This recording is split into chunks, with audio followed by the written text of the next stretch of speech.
ॐ नमः सिद्धेभ्यः। ॐ नमः सिद्धेभ्यः। जय श्री ॐ नमः सिद्धेभ्यः। मंगलम भगवान वीरो मंगलम गौतमो गणी मंगलम कुंद कुंदार्यो जैन धर्मोस्तु मंगलम सर्वमंगल मांगल्यम सर्वकल्याणकारकम प्रधानम सर्वधर्माणां जैनम जयतु शासनम वंदे विद्यासागरम। बोलिए अनंतानंत सिद्ध परमेष्टि भगवान की। देवादि देवे खचाराट मूल नायक श्री पार्श्वनाथ भगवान की। देवादि देवे खचाराट श्री शांतिनाथ भगवान की। संत शिरोमणि आचार्य गुरुदेव विद्यासागर जी महाराज की। परम पूज्य श्रेष्ठ निर्यापक श्रवण मुनि श्री समय सागर जी महाराज की।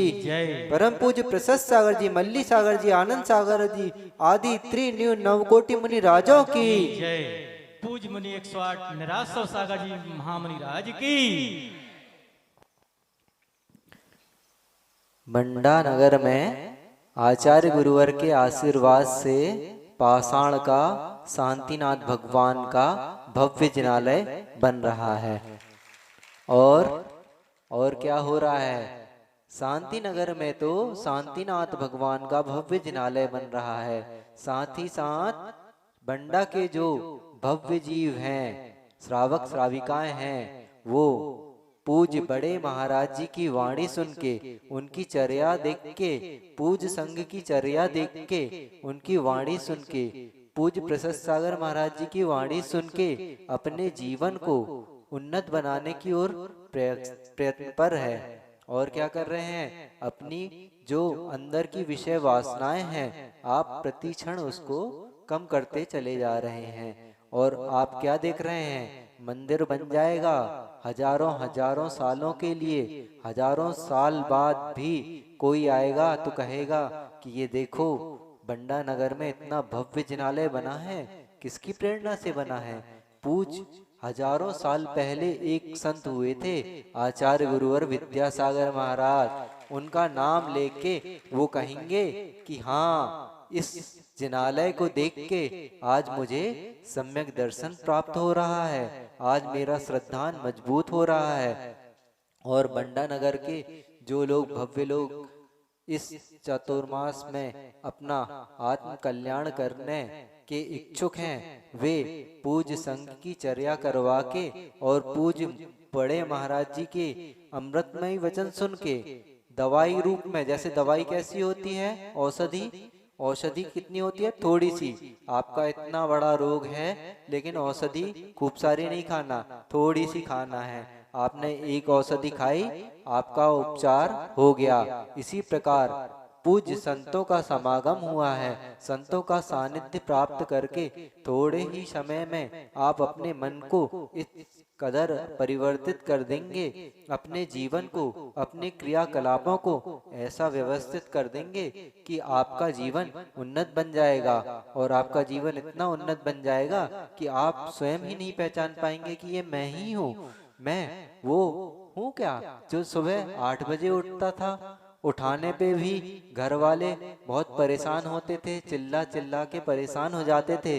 लेकिन कैसा परिवर्तन आया है कि सुबह उठते से ही 5:30 बजे नींद खुलते ही सीधे भागते हैं कहाँ? संत भवन की ओर, मंगल धाम की ओर, जहाँ आचार्य श्री की प्रतिकृति, प्रति छवि ऐसे महामुनि विराजमान हैं। उनका सानिध्य प्राप्त करके हम क्या चाहते हैं? हम चाहते हैं कि हमारा जीवन भी उनके जैसा उन्नत बने। और जंगल आदि क्रियाओं से निवृत्त होके मैं देखता हूँ बहुत से लोग चले जाते हैं जल्दी जल्दी। कहीं इतनी जल्दी क्यों है भैया? इतनी जल्दी है क्योंकि अभी मुझे स्नान करना है, शुद्धि के वस्त्र पहनना है, और फिर क्या करना है? पूजन करना है। और पूजन भी 8 बजे तक समाप्त करके पूज्य बड़े महाराज जी के अमृतमय वचन सुनना है, क्योंकि ये भगवान तो विराजमान रहेंगे। एक संत थे, वो कहते थे कि तीन लोक में प्रभु मिल सकते, गुरु नहीं मिलते। तो तीन लोक में प्रभु कैसे मिल सकते हैं? तो हमने सोचा कि तीन लोक में मिलना, प्रभु मिलना सुलभ है और गुरु मिलना दुर्लभ है। कैसे दुर्लभ है? क्योंकि प्रभु क्या कहलाते हैं? प्रभु कहलाते हैं अनंत भगवान, और स्थापना निक्षेप से हमने अनंत भगवान की स्थापना कर ली है। ऐसे स्थापित मंदिर, चैत्य, चैत्यालय कृत्रिम और अकृत्रिम के भेद से दो प्रकार के चैत्यालय होते हैं। एक ऐसे चैत्यालय होते हैं जिनको हमने बनाया, शांति नगर में मंदिर का निर्माण हो रहा है, मंदिर बन रहा है, चैत्यालय बन रहा है, उसमें चैत्य बिंब की स्थापना होगी, उसको हम लोग ने बनाया। पूज्य बड़े महाराज जी, आचार्य महाराज जी उसमें प्राण प्रतिष्ठा फूकेंगे जब वो पूज हो जाएगी। लेकिन ऐसे भी जिनालय होते हैं जो सदियों सदियों से, कालों से, कई अनादि काल से शाश्वत रूप में है। ऐसे 458 जिनालय इसी मध्यलोक में है। तो तीन लोक में वो मिल सकते हैं, लेकिन प्रभु कहाँ, गुरु कहाँ मिलेंगे? तो आचार्य भगवान कहते हैं कि गुरुओं का दर्शन होता है मध्यलोक में, पूरे मध्यलोक में भी नहीं होगा। तीन लोक में तो प्रभु इसलिए भी मिल जाएंगे कि आप अगर अच्छे कर्म किए, स्वर्ग चले गए, तो स्वर्ग में जो जिनालय रहते हैं, जो विमान रहते हैं, उनमें अकृत्रिम चैत्य बिंब रहते हैं। और किसके? दिगंबर, मतलब दिगंबर मुद्रा को धारण करने वाले वीतरागी भगवान की जिन बिंब की स्थापना वहां रहती है, तो वहां भी मिल जाएंगे। अधोलोक जाएं तो अधोलोक में भी भवनवासी और वैंतर देवों का निवास है, खरभाग और पंख भाग में। वहां पे भी 7,56,00,000 जिनालय बने हुए हैं, और एक एक जिनालय में 108 ऐसी प्रतिमाएं, रत्नमयी प्रतिमाएं विराजमान हैं, जिनके दर्शन करके आप सम्यक दर्शन प्राप्त कर सकते हैं। लेकिन कैसे होगा सम्यक दर्शन? जब आपके सानिध्य, आपके नगर में ही ऐसे गुरु आ गए हैं जिनके वचन सुन के, जिनका श्रद्धान करके, जिनके वचनों पर श्रद्धान करके अपन उस मार्ग पे चलेंगे, तो हमारा सम्यक दर्शन पुष्ट होगा, हमारा सम्यक ज्ञान बढ़ेगा, और चारित्र की ओर हमारे कदम बढ़ना ही इस बात का प्रतीक है कि हमारा सम्यक दर्शन है। क्योंकि सम्यक दर्शन एक ऐसी वस्तु है जिसको पता परकाना केवली गम्य है। मात्र केवली भगवान ही जान पाते हैं कि किसको सम्यक दर्शन है और किसको सम्यक दर्शन नहीं है। भव्य और अभव्य की पहचान केवली भगवान ही कर सकते हैं। लेकिन एक कारण बताते हैं कि जिसको सम्यक दर्शन हो गया, वो सम्यक चारित्र की ओर अपना कदम बढ़ाता है। तो जो कदम आपके बढ़ते हैं, तो वो हमें इंगित करते हैं कि हमें सम्यक दर्शन हो गया है। और मध्यलोक में भी, पूरे मध्यलोक में गुरु नहीं मिलते। गुरु कहाँ पे मिलते हैं? क्योंकि मानुषोत्तर पर्वत के आगे मनुष्यों का आवागमन निषिद्ध है, इसलिए मात्र 2.5 दीप में भी हर कहीं नहीं मिलते। आपका जिसका सामूहिक पुण्य का उदय होता है, तो उनको ही गुरु मिलते हैं। तो सामूहिक पुण्य की बात करते हैं अपन, तो सामूहिक पुण्य क्या होता है और सामूहिक पाप क्या होता है? सामूहिक पुण्य ये वो होता है कि हम समूह में मिलकर, जो सब लोग एक चित्त होके, एक मन से, एक विचार होके जो आराधना करते हैं, जो देव शास्त्र गुरु की विनय करते हैं, जो अपना समर्पण दिखाते हैं, तो उससे सामूहिक पुण्य का बंध होता है। और जब सामूहिक पुण्य का उदय आता है, तो ऐसे संतों का आवागमन होता है और आपको सानिध्य मिलता है। आपको सानिध्य मिलता है, ऐसा जिन धर्म मिलता है। तो सामूहिक पुण्य को कैसे बढ़ाया जाए? तो सामूहिक पुण्य को बढ़ाने का आचार्य महाराजों ने बताया है उपाय, पूजन। तो आज अपन चर्चा करेंगे पूजन के बारे में, कि अपन पूजा करते हैं, कैसी पूजा करते हैं और कैसी करना चाहिए। अपन ने जो अष्टद्रव्य समर्पित कर दिया, जल, चंदन, अक्षत, पुष्प, दीप, धूप, फल, इनका क्या मतलब है? क्या उद्देश्य से इनको चढ़ाया जाता है और किस लिए चढ़ाया जाता है? कौन सी भावनाओं के साथ चढ़ाया जाता है? अपन ने तो एक रटी रटाई प्रक्रिया है उसको कर दिया, क्योंकि एक होती है भावना और एक रहती है क्रिया, प्रक्रिया।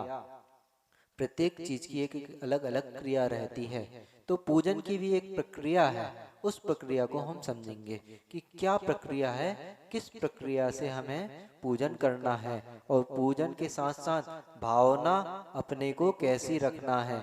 होता क्या है, हम पूजन तो करते जाते हैं लेकिन वही क्रिया, सीधे सीधे क्रिया चलती जा रही है, अपने भाव उससे विमुख होते जा रहे हैं, मन कहीं और चल रहा है, हाथ पैर और कहीं चल रहे हैं, वचन और कुछ बोल रहा है और क्रिया चलती जा रही।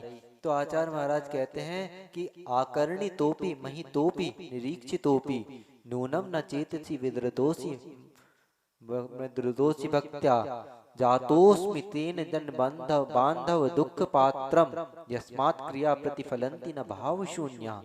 क्या यस्मात् क्रिया प्रतिफलंती न भाव शून्य, जो भाव से शून्य क्रियाएं हैं वो प्रतिफल को प्राप्त नहीं होती।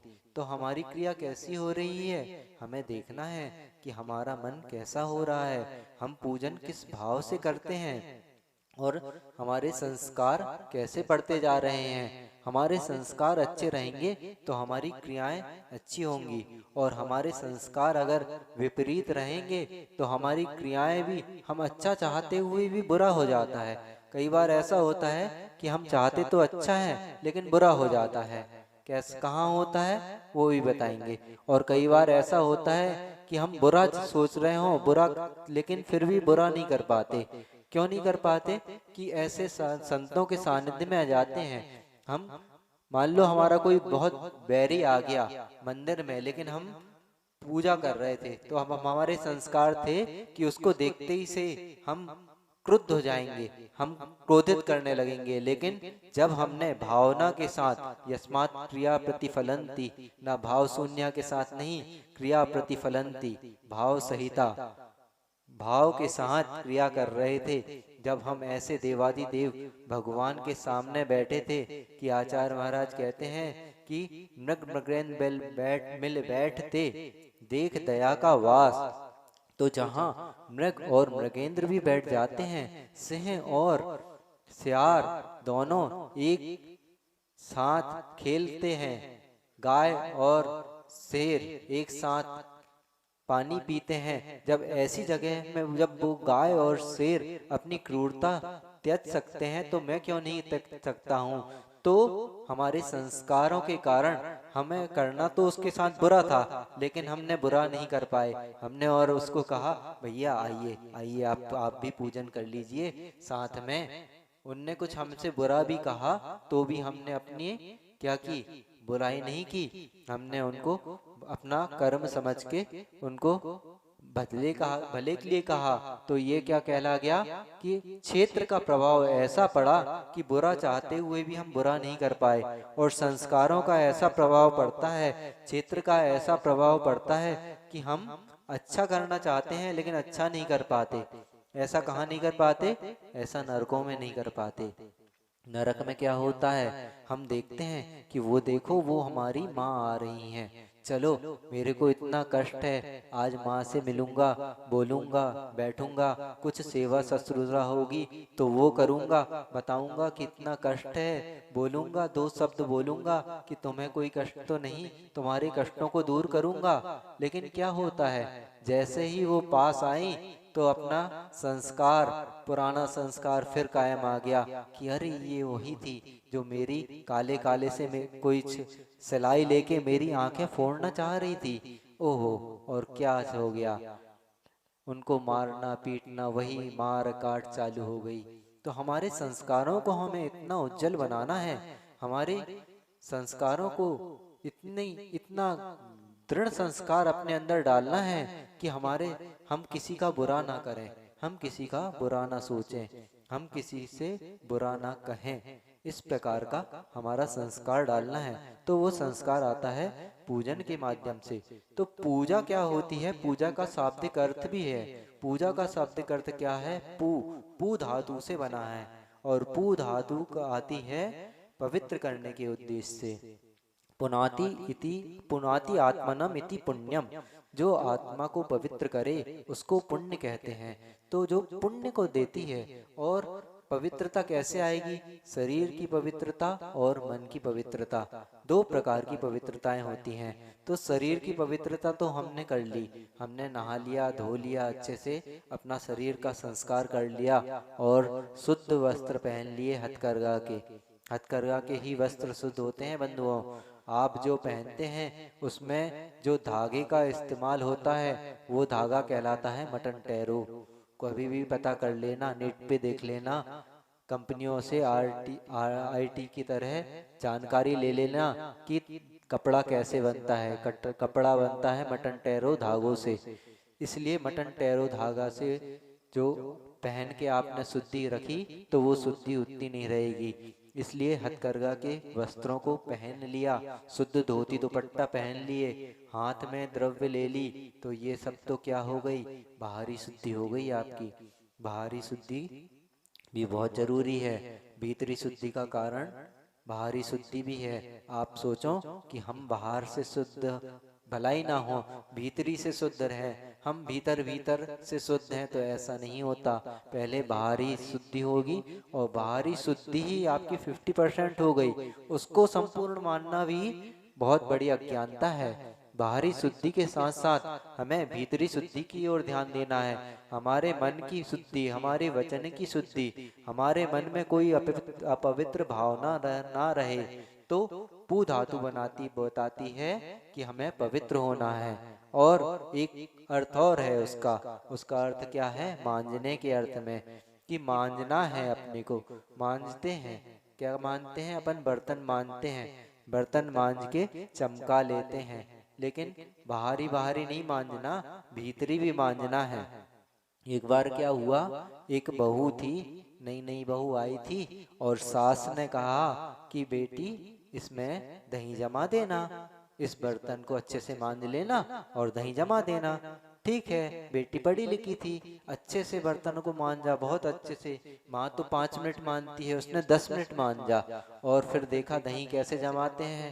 तो पढ़ी लिखी थी, तुरंत मोबाइल उठाया, गूगल किया, तो गूगल में क्या बताया? जामन डालने से दही जम जाता है। ठीक है भैया, दही लिया और जामन डाल दिया और जमा दिया। सुबह माँ ने देखा कि दही तो जमा नहीं और दही फट गया। फटने में और जमने में क्या अंतर है? जिससे घी निकल जाए तो वो जम जाए, और जिससे घी ना निकल जाए, खट्टी खट्टी महक आए, तो वो फट जाता है। दोनों में दही तो गाढ़ा गाढ़ा हो जाता, पानी एक साइड हो जाता, लेकिन अंतर ये है कि उसमें घी निकल जाता।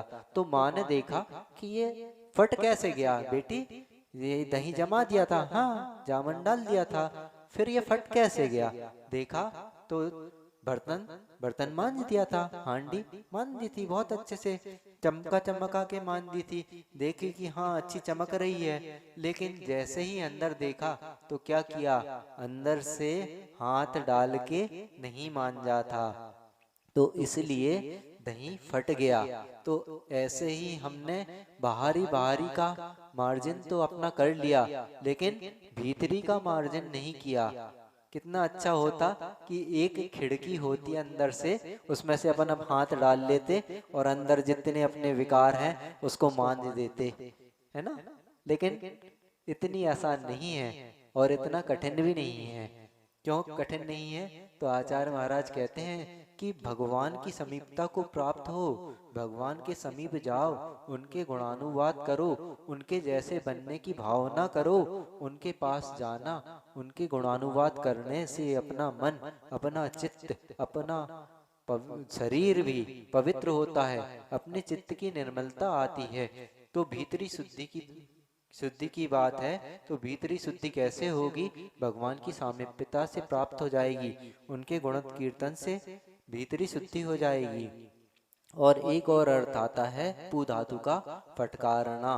फटकारते हैं अपन, देखते हैं माँ बहन लोग क्या करती हैं, सूपा में सामग्री को फटकारती हैं। धान धान अलग और भूसी भूसी अलग। तो धान धान क्या करती हैं? अपने साइड लेते जाती हैं, और जो भूसा भूसा है, जो तिल तुस तुस्म है, उसको बाहर फेंकती जाती हैं। तो पूजन धातु क्या बताती है? कि हमें ये बताती है पूजन की जो भीतरी अपनी आत्मा की विशुद्धि है, अपने आत्मा के निर्मल परिणाम है, उसको तो हम रखेंगे, हम अपने पास रखेंगे। और निस्सार वस्तु क्या है? जिस वस्तु को सारभूत समझता है, मूल्यवान समझता है, वो वस्तु सारभूत नहीं है। तो सारभूत क्या है? सारभूत हमारा आत्म तत्व है, भगवान के गुणोत्कीर्तन है, देव गुरु शास्त्र की विनय है। तो वो चीज हम रख लेंगे, उसको अपनाते जाएंगे। और निस्सार वस्तु जिसको चंदन अक्षत नैवेद्य आदि जल चंदन सभी चीज दुनिया में सारभूत समझी जाती है, लेकिन ये सारभूत नहीं है। इन 8 चीजों को मैं छोड़ता जाऊंगा और अपने चित्त को निर्मल करता जाऊंगा। तो क्या हुआ? अब अपन ने अपने संस्कारों को इतना उज्जवल बना लिया कि हम पूजन करने जा रहे हैं। लेकिन पूजन की एक प्रक्रिया और होती है। प्रक्रिया क्या होती है? कि सभी चीजें अपने हाथों से करना। हमने क्या किया?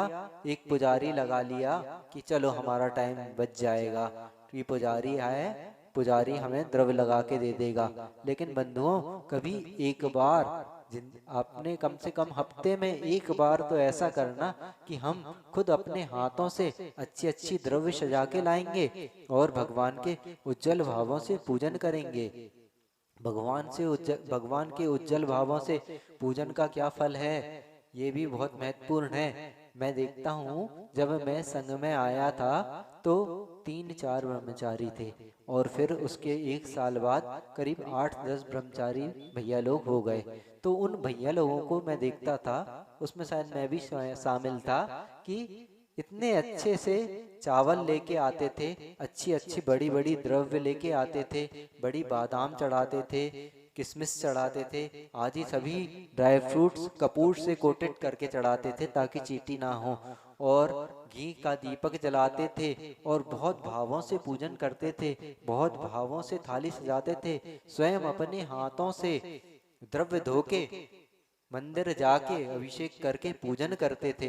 एक बार तो ऐसा हुआ, एक भैया द्रव्य लेके गया और एक बहुत बड़े व्यक्ति थे, तो उनको पूज्य आनंद सागर महाराज जी बोलते हैं कि भैया इधर आओ, वो देखो वो ब्रह्मचारी भैया लोग पूजन कर रहे हैं, उनका चावल देखो कैसी क्वालिटी का है, कहीं हीन क्वालिटी का नहीं है, अच्छी क्वालिटी का। और देखो कितने अच्छे से द्रव्य है, केसर सजाए हैं, केसर लेके आए हैं, केसर से घिसके चावल को रंगे हैं, चिटकों को रंगे हैं, चिटकों का साइज देखिए आप कितना बड़ा है, और सभी प्रकार के ड्राई फ्रूट्स हैं, अर्घ देखिए। ऐसा करके उनने बताया।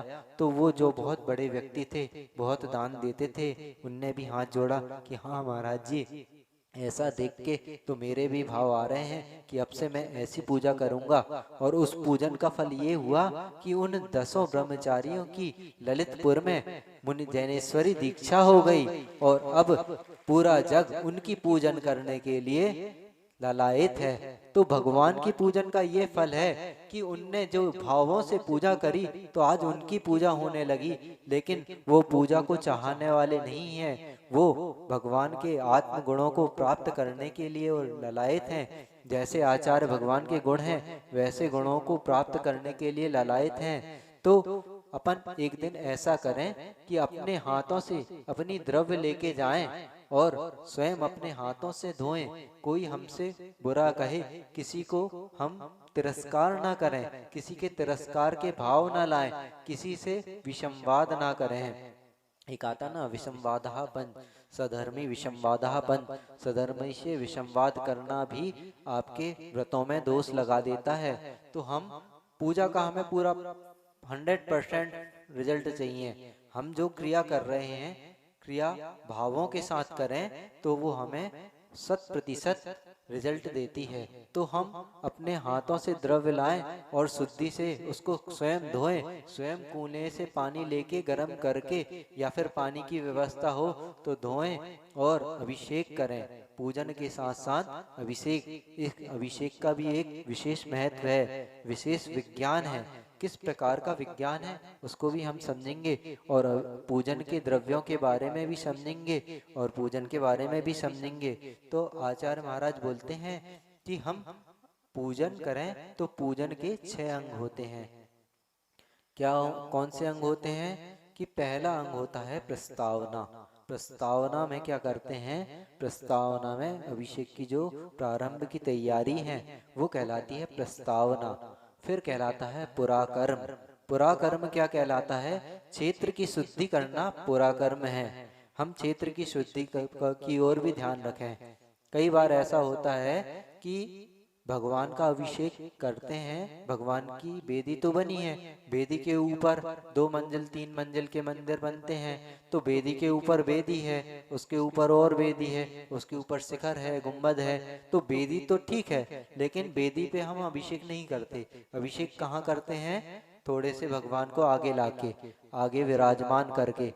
तो स्थान की शुद्धि में हमें ये भी ध्यान रखना है कि ऊपर जहाँ पे हमने भगवान को विराजमान किया है अभिषेक के लिए, ऊपर कोई पैदल उसमें चल तो नहीं रहा है, उस स्थान में कोई है तो नहीं, कहीं पैर उसके ना पड़ रहे हो, नहीं तो उसको अभिनय का दोष लगेगा, उसके द्वारा असाधना होगी और हमारे द्वारा भी असाधना होगी। तो दूसरा है अंग है पुराकर्म। इसके बाद तीसरा अंग आता है कि स्थापना। स्थापना करना, जल की स्थापना करना, कलशों की स्थापना करना, सुमेरु की स्थापना करना, ये भाव करके स्थापना करना कि ये पांडुक शिला नहीं है, ये मात सुमेरु पर्वत है। और फिर क्या आता है, सन्निधापन। अपने को सोचना है कि मैं साक्षात इंद्र हूँ, मैं इंद्र बन के पूजा कर रहा हूँ।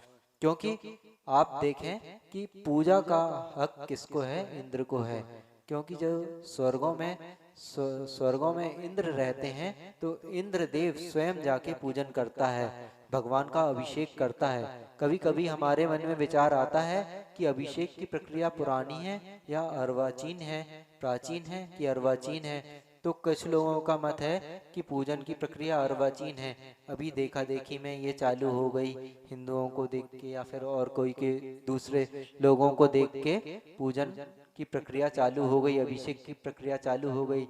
लेकिन आपको बता दें भगवान कि भगवान की अभिषेक की प्रक्रिया अभी की नहीं है, अनादि काल की है। जब स्वर्ग किसी का कोई व्यक्ति स्वर्ग जाता है तो क्या होता है, उसको सभी देवलोग घेरे रहते हैं, कहते हैं आप स्नान कर लीजिए और अपने शरीर को पवित्र कर लीजिए, और पवित्र करके आपको पूजन करना है। तो जो सम्यक दृष्टि देव है वो तो मान के करता है कि हम देवादि देव जिनेंद्र भगवान का अभिषेक कर रहे हैं। और जो मिथ्या दृष्टि देव हैं वो क्या करते, वो मना नहीं करते, उनको भी करना है पूजन।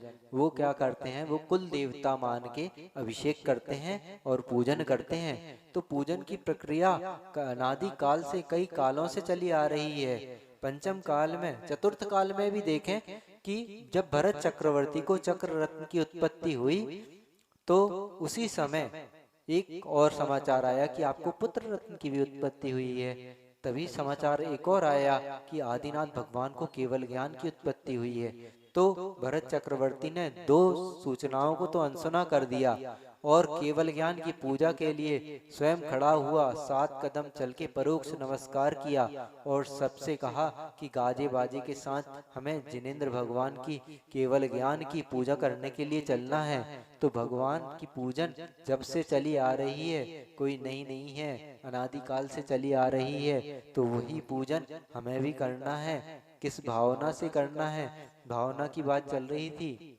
इस भावना से करना है कि भगवान का सानिध्य प्राप्त करके हमें भगवान जैसे गुणों की प्राप्ति हो, भगवान के जैसे गुण हैं, भगवान का गुणानुवाद करना है, इस भावना से करना है। तो 4 अंग तो पूजा के जो हो गए, ये अभिषेक ही में हो गए। कौन कौन से हो गए, प्रस्तावना, पुराकर्म, सन्निधान और स्थापना। अब उसके बाद आता है 5वां अंग होता है पूजन, और 6वां अंग होता है पूजा का फल।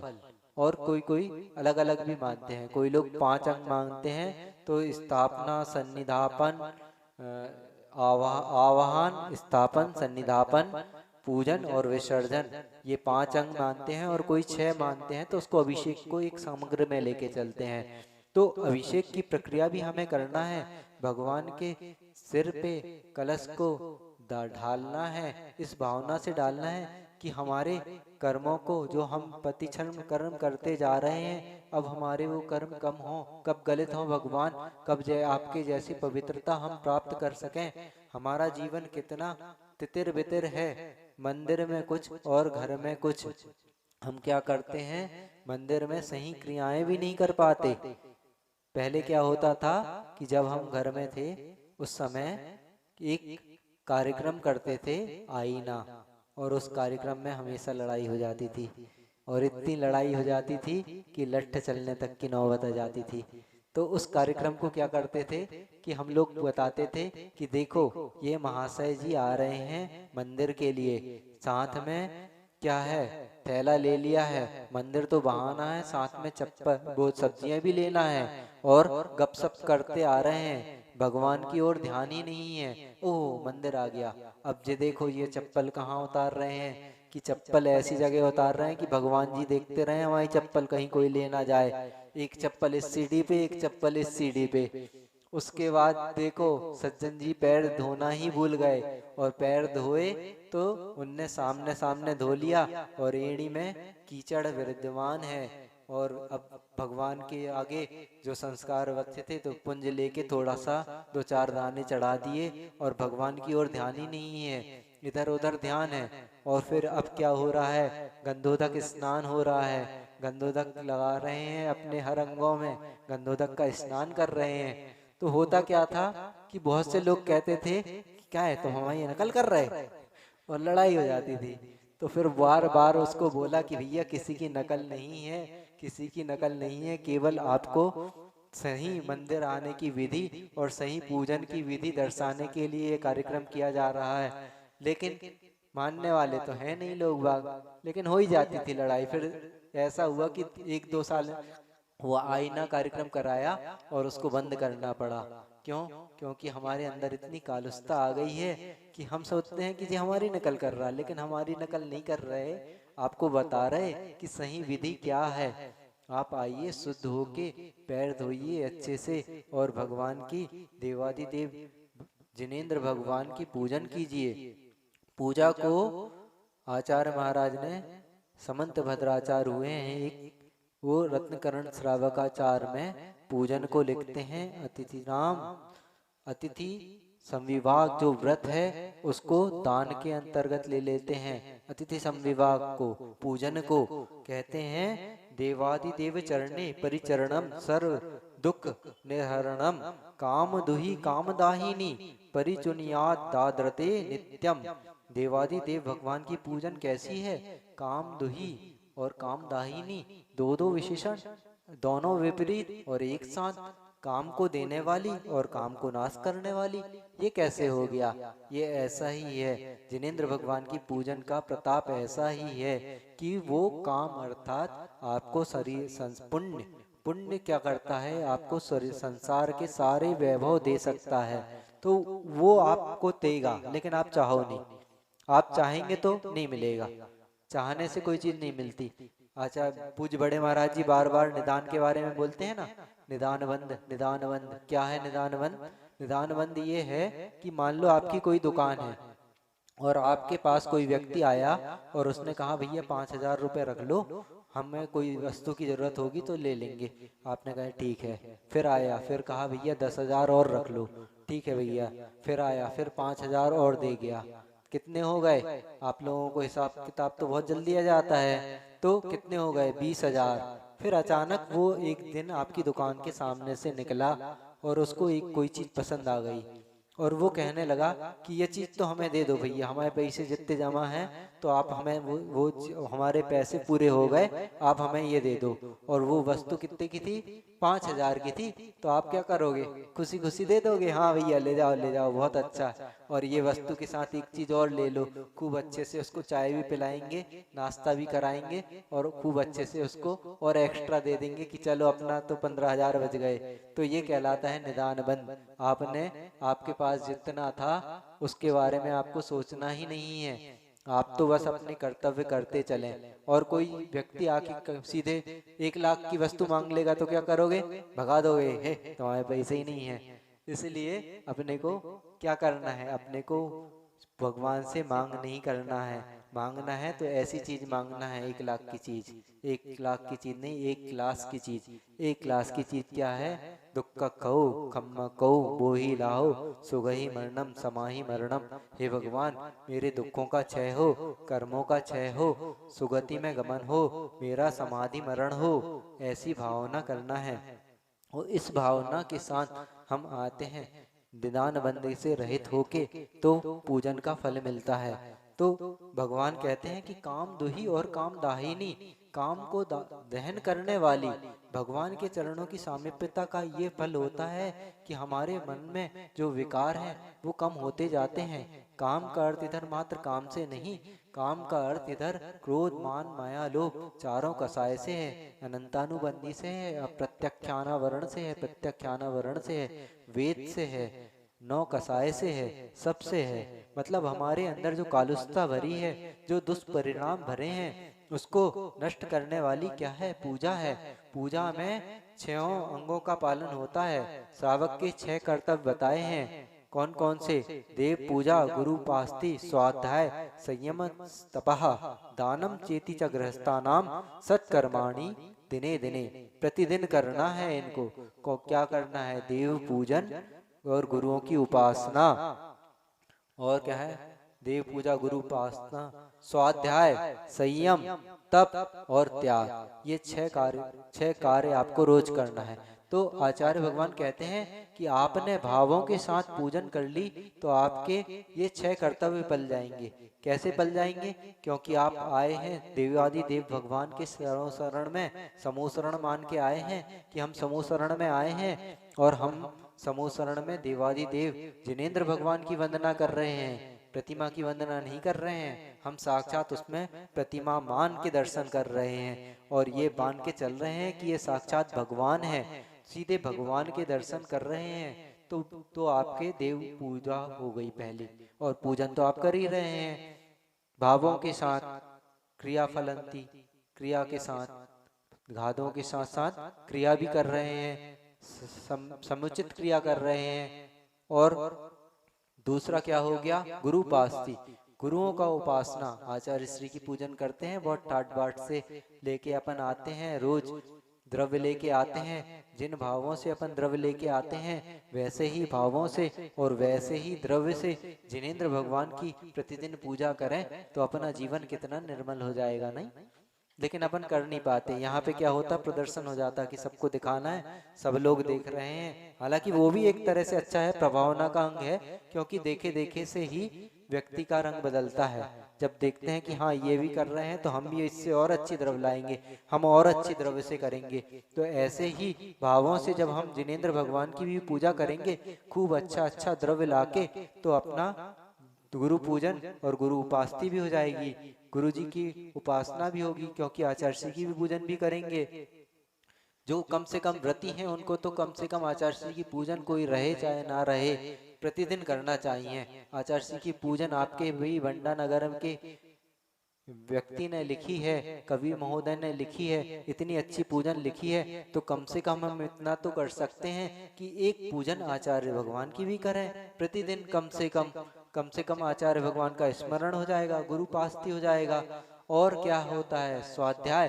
पूजन को स्वाध्याय कहा। हाँ बंधुओं, पूजन में जो भाव हैं उसमें उसको अगर जो भाव, जिस भावों से वो पूजन लिखी है उसको आप ध्यान से पढ़िए। एक ऐसे ही क्रिया के द्वारा ना पढ़िए, उसको ध्यान से पढ़ें तो आपका स्वाध्याय हो जाएगा। क्या है? कि मेरी आत्मा अलग है, शरीर अलग है, इस राग और द्वेष के कारण मैं चतुर्गति में भ्रमण कर रहा हूँ, यही तो स्वाध्याय है। और यही सब तो हम पूजन में पढ़ते हैं कि भगवान आपने चतुर्गति से छुटकारा पा लिया। कैसे पा लिया? आपने राग द्वेष को जीत लिया, अपने राग द्वेष, अपने मोह को अपने वश में कर लिया, अपने कर्मों को धो लिया, यही हम पूजन करते हैं। तो स्वाध्याय हो गया। और फिर चौथा क्या है? चौथा है तप।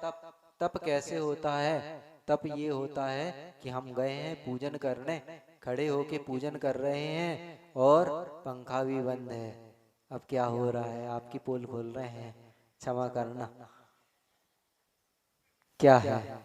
अब आप लोग पहले के जो श्रावक थे, इस कदर के होते थे कि लोग बाग बोलते थे कि बुंदेलखंड का श्रावक देख लो, तो लोगों के दांतों तले उंगलियां दबा देते थे कि वो ऐसी आदर्श मिसाल होता था श्रावक। साधु की नहीं बोल रहे, साधु तो आकाश था, आकाश। और जो श्रावक था, एक बुंदे 100 दंडी और एक बुंदेलखंडी। दंडी किसको बोलते हैं मालूम है आपको? जो दंड रखते हैं और इन लोगों के जैसे रहते हैं, वो दंडी कहलाते हैं। उनके जो 100 दंडी रहेंगे, वो भी एक बुंदेलखंडी से घबराते थे कि हाँ, ये सही श्रावक है, जो साधना करता है। साधना कैसे किया जाता है? जो भगवान के समीप आया है, अपने राग द्वेष विकारों को छोड़ के आया है। दिन भर तो हम सुविधाओं में रहते हैं, सुबह से शाम तक हम क्या देखते हैं? सुविधाएं देखते रहते हैं। इतनी सी गर्मी लगी नहीं कि पंखा चालू, इतनी सी थोड़ी सी ठंडी हुई नहीं कि बस रूम पैक करो, गर्मी में बैठ जाओ, धूप बैठ जाओ, हीटर चालू। और वही सब सुविधाएं हमने क्या कर दी? अपने मंदिरों में लाके लगा दी। कहाँ से आ गए मंदिर में पंखे? तो कोई कहता है ये सौराष्ट्र से आए हैं। सौराष्ट्र के एक व्यक्ति थे, उनने मंदिर में पंखे की शुरुआत कर दी कि हमें अच्छे से स्वाध्याय करना है तो पंखा चालू कर लो। पंखा चालू क्या हो गया? ये आपका हिंसा का उपक्रम चालू हो गया। पंखा में जो बिजली चल रही है वो तो हिंसा का कारण है ही, और साथ ही साथ बड़े बड़े पंखों में देखते हैं जीवों का मरण भी हो जाता है।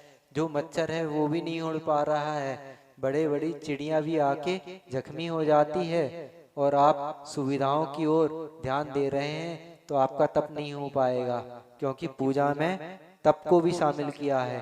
आप बड़े महाराज जी ने एक बार बोला था कि आप अपने जिनेंद्र भगवान की पूजन अगर तल्लीनता से कर रहे हैं तो आचार्य महाराज भी आ जाएं तो आपको खड़े होने की आवश्यकता नहीं है। क्यों नहीं है? क्योंकि आप इस कदर से तल्लीन हैं पूजन में। क्योंकि आप पूजन छोड़ के आएंगे तो वहाँ देवादिदेव भगवान का निरादर हो जाएगा। आप भलाई गुरु महाराज का आदर करें, लेकिन उधर निरादर हो जाएगा। तो बंधुओं, इस तल्लीनता से, इस संयम के साथ अगर आप पूजन करें तो वो फल देगी, ना कि सुविधाओं के साथ। अब तो देखते हैं गर्भगृह में भी पंखे हैं, चारों तरफ पंखे हैं, और हमारी बुद्धि इतनी है कि हमने दीपक जलाया तो उसको बचाने के लिए कांच का एक लगा दिया कि हाँ दीपक नहीं बुझेगा, और बाकी हम सब सुविधाओं में पूजन करते चले जा रहे हैं। तो उनका फल तो मिलेगा लेकिन कम मिलते जाएगा। धीरे धीरे माइनस मार्किंग चालू है, आपके पॉइंट कम होते जाएंगे। तो तप का भी फल मिल गया कि आपने तप के साथ अपने खड़े होके या बैठ के एक आसन से भगवान की ओर दृष्टिपात करते हुए गदगद भाव से पूजन करी, तो तप भी हो गया और एक संयम का फल भी है। आप मंदिर गए, आपने उतनी देर के लिए सब चीजें छोड़ दी, तो आपको संयम का फल भी मिल गया। कि संयम का फल क्या है? कि हमारे शरीर में जितने वस्त्र हैं, हमारा जितना परिग्रह है, उतनी देर के लिए हमारा सबका त्याग। और उसी क्षण आपका मरण हो गया तो सोचो बंधुओं कि हाँ, तो अपन अनादि काल से इतने दिन भर पाप करते आए हैं, और उसी क्षण अगर मरण हो गया तो हम संयम के साथ जाएंगे, देव दुर्गति में नहीं जाएंगे, अच्छी गति में जाएंगे, अच्छे सानिध्य में जाएंगे, और बोधि समाधि की प्राप्ति होगी। तो पूजन का ये भी फल हो गया। तो पूजन में सभी चीजें आ गई। क्या आ गई?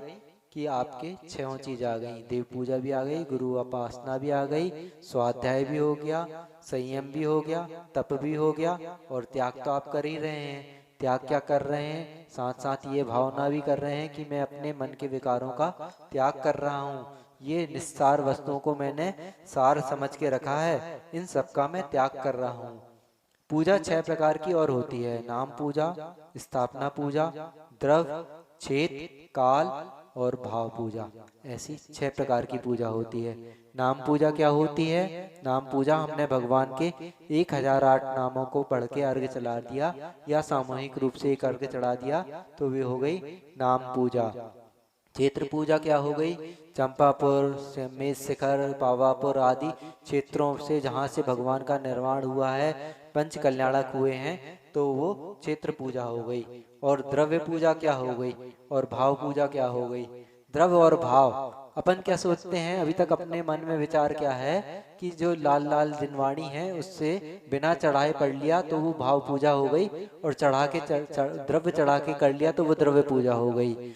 ऐसा नहीं है बंधुओं, भाव पूजा इतनी सस्ती नहीं है। भाव पूजा क्या है?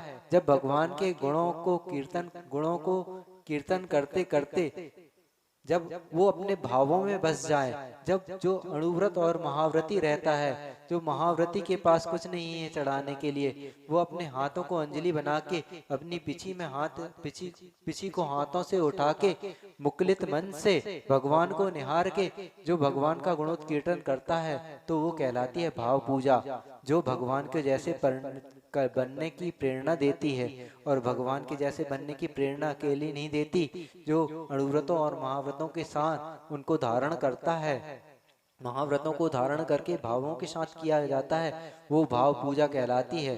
लेकिन जो द्रव्य पूजा है वो भी भाव से रहित नहीं है, क्योंकि अभी बताया था यस्मात् क्रिया प्रतिफलंती न भाव शून्य। भाव शून्य अगर आप द्रव्य चढ़ाओगे तो वो भी नहीं कहलाएगी।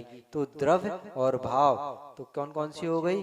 नाम पूजा, स्थापना पूजा, द्रव्य, क्षेत्र, काल और भाव। द्रव्य पूजा भी हो गई, क्षेत्र पूजा, काल पूजा क्या हो गई कि जो तीर्थंकर भगवान के पंच कल्याणक के अवसर हैं उन पे उनकी विशेष पूजा करना। पंच कल्याणक की 5 तिथियां रहती हैं, उसमें मोक्ष कल्याणक के अवसर पर मोक्ष लाडू चढ़ाना, समर्पित करना, ये आदि काल पूजा के अंतर्गत आ जाता है। इसके अलावा और भी आती हैं नित्य पूजा, जो अपन प्रतिदिन करते हैं उसको नित्यमय पूजा कहते हैं, जो भगवान के गुणोत्कीर्तन के साथ साथ भगवान के जैसे बनने की प्रेरणा देती है। और क्या होती है? एक इंद्रध्वज पूजा होती है, जो सौधर्म इंद्र करता है वो इंद्रध्वज पूजा कहलाती है। और सरतोभद्र पूजा होती है। सरतोभद्र पूजा कौन करता है? चक्रवर्ती करता है। चतुर्मुख स्थापना करके भगवान की जो पूजा की जाती है वो सरतोमुखी पूजा कहलाती है। और एक होती है कि मिक्षिक दान देके जो पूजा की जाती है उसको क्या कहते हैं? कल्पद्रुम पूजन। तो इस प्रकार से पूजन के बहुत सारे भेद हैं। अब हम समझते हैं पूजन के द्रव्य। जो पूजन के अपन ने 8 द्रव्य चढ़ाई है, वो प्रत्येक द्रव्य कुछ कुछ कहता है आपसे, और लेकिन अपन आप उसको सुनते नहीं है, अपन तो बस रिपीट, गाड़ी जैसे टेप रिकॉर्डर बजता रहता है ना, वैसे रिकॉर्डर अपन बजते जा रहे हैं। लेकिन अपने को क्या करना है? भावना के साथ करना है। तो क्या होता है? सबसे पहले आपने क्या चढ़ाया? पहले तो अभिषेक किया, अभिषेक की पूरी प्रक्रिया की। और बिना अभिषेक के पूजन, अगर जैसे मान लो महिलाएं हैं तो क्या होता है, इतनी सुविधा आपको दे रखी है अपने धर्म में कि एक जगह जल रखा है, एक जगह गंधोदक रखा है, आप गंधोदक लगाइए, आपका अभिषेक हो गया। आपने अभिषेक के जो वो था, अभिषेक का पुण्य आपने प्राप्त कर लिया गंधोदक लगा के। लेकिन कब? जब आपकी क्षमता नहीं है। और आपकी क्षमता है तो अभिषेक कीजिए, क्योंकि अभी जो 6 अंग बन रहा है उसमें 4 अंग तो अभिषेक ही हो गए, और 5वां अंग है पूजन, और 6वां अंग है पूजा का फल। और पूजा का फल क्या है? भगवान के जैसे हो जाना पूजा का फल है। और पूजन क्या है? तो पूजन में सबसे पहले अपन ने जल चढ़ाया। तो जल का एक क्या प्रतीक है? जल प्रतीक है ज्ञान का। ज्ञान के प्रतीक के रूप में हम जल चलाते हैं। हमारा ज्ञान क्या हो रहा है? मलिन हो रहा है। अनादि काल से हमारा ज्ञान मलिन है। इन राग द्वेषों में, इन विषय कसायों को ही मैंने सब कुछ मान के रखा है। मैं यही समझते जा रहा हूँ कि यही सब कुछ है। लेकिन आज मुझे समझ में आया तो मैं क्या करना चाहता हूँ? ज्ञानावरणी कर्म का क्षय करना का चाहता हूँ और अनंत ज्ञान को प्राप्त करने चाहता हूँ। तो इसलिए मैं जल चढ़ा रहा हूँ। और जल भी एक आपको व्यवहारिक संदेश भी देता है। क्या संदेश देता है? कि जल का स्वभाव क्या होता है? शीतलता होती है। आप जल को गर्म कर लो, एकदम खौलता जल है, उसको भी अग्नि में डालेंगे तो अग्नि क्या होगी? बुझेगी कि जलेगी? बुझ जाएगी। ऐसे ही जल अपनी शीतलता नहीं छोड़ता, ऐसे ही हमें अपने स्वभाव को नहीं छोड़ना। और जल में अपन कुछ भी मिक्स कर दें तो वो मिक्स हो जाता है। तो ये जल हमें शीतलता का स्वभाव, व्यवहारिक संदेश भी दे रहा है, और एक ज्ञानावरणी कर्म का संदेश तो दे ही रहा है। और फिर उसके बाद अपन चढ़ाते हैं चंदन। न शीतलास चंदन चंद्र रश्मियों, न गंगांग मंबो, न चहार यष्टया। समंत्रभद्र स्वामी बोलते हैं कि शीतलनाथ भगवान न जल शीतल है, न चंदन शीतल है, ना ही गंगा का जल शीतल है। तो शीतल क्या है? भगवान आपकी वाणी शीतल है, और आपकी वाणी सुनने को मैं आतुर हूँ, उससे ज्यादा शीतल कुछ नहीं है। तो चंदन चढ़ा के हम क्या सोचते हैं कि हमारी जो आत्मा की शांति है, तो आत्मा की शांति कैसे प्राप्त होगी? आत्म दर्शन से प्राप्त होगी। और हमारे दर्शन को किसने आवरण करके रखा है? दर्शनावरण करने हमारी आत्मा को आच्छादित करके रखा है। तो हमारे दर्शनावरण कर्म का क्षय हो, और इसी भावना से हम शीतलता के लिए चंदन चढ़ाते हैं। और चंदन एक व्यवहारिक संदेश भी देता है। क्या संदेश देता है? कि चंदन को आप कितना भी घिस लो, वो सुगंधी ही बांटता है। एक कुल्हाड़ी भी चंदन को काटने आएगी तो वो कुल्हाड़ी को भी सुगंधित कर देगा। तो चंदन हमें संदेश देता है कि संघर्ष में भी, आचार्य का हाइकू है, संघर्ष में भी चंदन सम सदा सुगंधी बांटू। चाहे उसको कितना भी रगड़ लो, लेकिन वो सुगंध बांटता है। ऐसे ही हम अपने सुव्यवहार की सुगंधी सबको बांटते चलें, और सभी लोगों से में प्रेम बांटते चलें। सभी से ईर्ष्या का भाव को दूर करते हुए, प्रेम को बांटते हुए हम चलते चलें, तो हम भी चंदन जैसे बनेंगे। तो इस भावना से दर्शनावरणी कर्म का क्षय हो, हम चंदन चलाते हैं। इसके बाद क्या चढ़ाते हैं? अक्षत। अक्षत क्यों चढ़ाते हैं? अक्षत होता है, अखंड होता है अक्षत। और हमारा जीवन कैसा है? हमारा जीवन छत विक्षत है। छत विक्षत कैसे है? कि हम मंदिर में कुछ, दुकान में कुछ, घर में कुछ, पड़ोसी की ओर कुछ, और अपना ऐसे खंड खंड जीवन व्यतीत कर रहे हैं। कभी अपने जीवन की ओर दर्शन करना कि हम कितने बनावटी जीवन में हैं। चारों तरफ बनावट ही का है। ग्राहक आया तो उससे कुछ और उसी समय कोई दूसरा ग्राहक आ गया तो उससे कुछ और घर में चले गए तो पत्नी है तो उससे कुछ और माँ है तो उससे कुछ और जितने संबंध है सबसे कुछ और। तो ये हमारा खंड खंड जीवन है। तो इस खंड खंड जीवन को हमें अलग करना है। और इस खंड खंड जीवन में हम क्या करते हैं? कहीं सुख नहीं मिलता, लेकिन हम सुख आवास को ही सुख मान के चले हैं कि यही सुख है, और चारों तरफ दुख ही दुख है। फिर सुख मिलता है, फिर दुख मिलता है। तो सुख दुख देना किसका काम है? वेदनीय कर्म का काम है। तो अक्षत इस भावना से चढ़ाते हैं कि हमारे वेदनीय कर्म का नाश हो। वेदनीय कर्म के नाश की ओर से अखंड अक्षत चढ़ाया जाता है। एक प्रसंग याद आ रहा है बंधुओं कि विनोबा भावे थे, एक बहुत बड़े संत हुए हैं विनोबा भावे। उनकी जब वो घर में थे, उनको बिन्ना बोलती थी। तो उनकी माँ जो थी, प्रत्येक व्यक्ति को महान बनाने में कोई माँ का जरूर हाथ रहता है। जैसे श्रीमती माँ हैं, तो उनने अपने सभी पुत्रों को इतना महान बना दिया कि जो एक बड़े भैया थे, जो महावीर भैया केवल एक बचे थे, उनने भी व्रत धारण कर लिया और वो भी निकल गए। कुछ लोग बोल रहे थे कि अब तो भजन बदलना पड़ेगा, तीनों भैया नहीं, अब तो पूरा परिवार ही निकल गया, कोई नहीं बचा परिवार में, सब आत्म कल्याण की राह में निकल गए। तो ऐसे संत विनोबा भावे की माँ थी। तो वो कहाँ पे थी? महाराष्ट्र में। तो महाराष्ट्र में एक प्रथा होती है लाखोली। लाखोली में क्या होता है? भगवान को 1 लाख चावल चढ़ाए जाते हैं। तो वो क्या करती थी? प्रतिदिन चावल गिनती थी। किसी दिन 2000, किसी दिन 3000। तो एक दिन उनके पिताजी आए और बोले कि तुम गणित नहीं जानती क्या? कही क्यों? कि देखो तुमने जितने 2000 चावल गिन लिए, अब 2000 चावल गिन लिए तो उसको तौल लो, कितने हैं ये। तराजू अपने घर पे है, अब उसके हिसाब से गणित लगा लो कि क्योंकि इतने वजन में 2000 चावल होते हैं, तो 1 लाख चावल इतने वजन में हो जाएंगे, और चाहो तो थोड़ा सा और ज्यादा ले लो, क्यों परेशान होती रहती हो रोज रोज। अब उनकी माँ परेशान है। उनकी माँ को सुन तो लिया, लेकिन अब पति ने बोला है, लेकिन अब क्या करें। अब वो विन्या का इंतजार कर रही है, विनोबा भावे। तो विनोबा भावे जब आते हैं तो कहती हैं कि तुम्हारे पिताजी कह रहे थे कि तुम जोड़ना घटाना नहीं जानती क्या, धनात्मक प्रणाली नहीं जानती क्या, कि इस प्रकार से करा जाता है, तो मैं क्या करूं।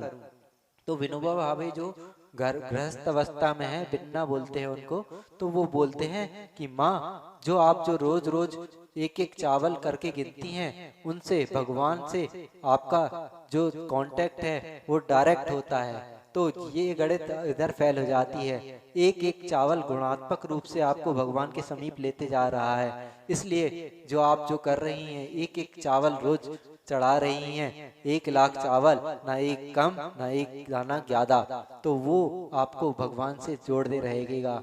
जो आप प्रतिदिन प्रक्रिया कर रही हैं, ऐसे ही हम जो पूजन की प्रक्रिया कर रहे हैं, जो अपने हाथों से द्रव्य धो रहे हैं, जो अपने हाथों से भगवान की स्थापना कर रहे हैं, भूमि शुद्धि आदि कर रहे हैं, तो एक एक क्रिया आपको क्या करेगी, पुण्य का बंध करेगी। क्योंकि जो पूजन तो पूजन देगी ही, लेकिन पूजन की जो आप तैयारी कर रहे हैं वो भी पुण्य देगी। तो इस भावना से हम अक्षत चढ़ाते हैं कि हमारा जीवन अखंड बने। और फिर अक्षत के बाद क्या चढ़ाते हैं, पुष्प। पुष्प हमें क्या देते हैं, काम भाव का विध्वंस करने। और काम भाव किसके कारण है, मोहनी कर्म के सद्भाव में ये काम विकार हमारे हैं। इसके बारे में भी अपने को समझना है कि हम पुष्प की तरह सुकुमाल बने। पुष्प कितने होते हैं, कितना नरम रहता है, कितना मृदु रहता है। एक होता है लिली का फूल, जो साल में एक बार कुछ क्षणों के लिए खिलता है और इतना सुंदर रहता है कि वो देखते से ही सब लोग अपने बैर भाव को भूल जाते हैं। तो हम भी अपने पुष्प से ऐसा अपने वो लें, उससे पाठ लें कि हम भी इतने कोमल बने, इतने मृदु बने, इतने सुकुमाल बने कि कोई हमें कितना भी बुरा कहे लेकिन हम उसको सुगंधी बांटें, हम उसके साथ बुरा व्यवहार ना करें। पुष्प को आप मसल दो तो आपके हाथों में भी खुशबू आ जाएगी, लेकिन भला ही वो पुष्प मसल जाए। तो हम भी ऐसा ही बने, हम भी पुष्प की तरह सुकुमाल बने और अपने मोहनी कर्म का नाश करें। उसके बाद क्या चढ़ाते हैं, नैवेद्य। नैवेद्य क्या करता है, भूख का प्रतीक है कि जो सुंदर सुंदर नैवेद्य अपन ने बनाए हैं क्षुधा रोग के नाश के लिए, अपन ने अभी तक क्या समझ के रखा है कि अब जब भी भूख लगेगी तो भोजन कर लेंगे, तो अच्छी नैवेद्य खा लेंगे तो हमारी क्षुधा मिट जाएगी, और क्षुधा मिटती जाएगी तो हमारी आयु कर्म बना रहेगा। क्योंकि जितने भी चारों गतियां हैं तो उसमें आयु कर्म को बढ़ाने के लिए भोजन अनिवार्य है। सभी लोग, सभी जीव किसी न किसी रूप में भोजन करते हैं। तो हम आयु कर्म के नाश करने के लिए और कौन सा गुण प्राप्त जाएगा, उसको अवगाहनत गुण प्राप्त करने के लिए नैवेद्य चढ़ाते हैं और फिर दीप चढ़ाते हैं। दीप क्या चढ़ाते हैं, दीप भी हमें बहुत बड़ी रोशनी देता है। क्या देता है, दीप अंधेरे में रह के स्वयं भी रोशन होता है और दूसरों को भी रोशनी देता है। आत्म ज्योति का नाम दीप है, तो हम आत्म ज्योति को प्रकट करना चाहते हैं, इसलिए दीप चढ़ाते हैं। और आत्म ज्योति हमारी प्रकट होगी और हमारे जो चित्र विचित्र नाम कर्म है इसका नाश हो, ऊर्ध्व स्वभाव हमें प्राप्त हो, सूक्ष्म गुण हमें प्राप्त हो, इसलिए दीप चढ़ाते हैं। और फिर धूप चढ़ाते हैं। धूप प्रतीक है कि धूप सुगंध, धूप की जो सुगंध है वो अमीर और गरीब को बिना भेदभाव के मिलती है। ऐसे ही हमारे गोत्र कर्म का नाश हो, इस भावना से धूप चढ़ाते हैं। और क्या चढ़ाते हैं, लास्ट में फल चढ़ाते हैं। फल क्या कहता है कि बुरे कर्मों का फल बुरा और भले कर्मों का फल भला। तो हम ये बुरे कर्म और भले कर्मों से अतीत होना चाहते हैं, इसलिए भगवान हम आपके चरणों में फल चढ़ाने आए हैं। और ये बुरे और बड़े कर्म क्या करते हैं, हमारे बुरे कर्म हमें अंतराय डाल देते हैं, तो अंतराय कर्म के नाश के लिए हम फल चढ़ाते हैं। और साथ में एक फल भी व्यवहारिक संदेश भी देता है। क्या देता है कि श्रीफल बाहर से कठोर होता है और भीतर से मृदु होता है। ऐसे ही हम अपने नियम व्रत के प्रति तो कठोर रहें, लेकिन जो अपने पास पड़ोस के लोग हैं, जो हमसे जुड़े लोग हैं, उनके लिए इतने मृदु हो जाएं कि वो अपने को समझें कि हाँ, इनसे जैसा मृदु कोई नहीं है। तो इस भावना से हम फल चढ़ाते हैं। नारियल रहता ना, नारियल जैसा उपकारी कोई नहीं है, कहा जाता है, एक कहावत आती है, क्योंकि वो जितना जमीन से जल लेता है और जितने पोषक तत्व लेता है सब पूरा दे देता है। तो ऐसे उपकारी हम भी बने। और फिर लास्ट में एक बार और क्या करते हैं, सब मूल्यवान द्रव्य है लेकिन उसको अर्घ बोलते हैं। कि इतने महामूल्यवान जिसको जग मूल्यवान समझता है वो अनर्घ पथ के आगे मूल्यवान नहीं है। इसलिए इन मूल्यवान द्रव्यों को सबको मिला के मैं अर्घ चढ़ाता हूँ, इस भावना से कि मुझे भी अनर्घ पथ की प्राप्ति हो। तो बंधुओं, जिस भावना को अपन करते हैं वो भावना भवनाशनी होती है। तो भवनाशना के लिए हम अपनी पूजा को समझें और अच्छे से अपनी प्रतिदिन पूजन करें, तभी हमारे जीवन का निर्माण होगा। हमें पूज्य बड़े महाराज जी के चतुर्मास का पूरा लाभ जब ही मिलेगा जब हम अपने जीवन को उन्नत बनाएंगे और प्रतिदिन अभिषेक पूजन के द्वारा अपनी क्रियाओं के द्वारा अपना जीवन को उन्नत बनाएंगे। इन्हीं भावनाओं के साथ अहिंसा परमो धर्म की बोधि समाधि परिणाम शुद्धि स्वात्मोपलब्धि शिव शोक सिद्धि चिंतामणिम चिंतित वस्तु दाने त्वाम वंदमानस्य ममास्तु देवी। द्वासांग जनवाणी माता की जय। संत शिरोमणि आचार्य गुरुदेव विद्यासागर जी महाराज की जय। पूज्य बड़े महाराज जी की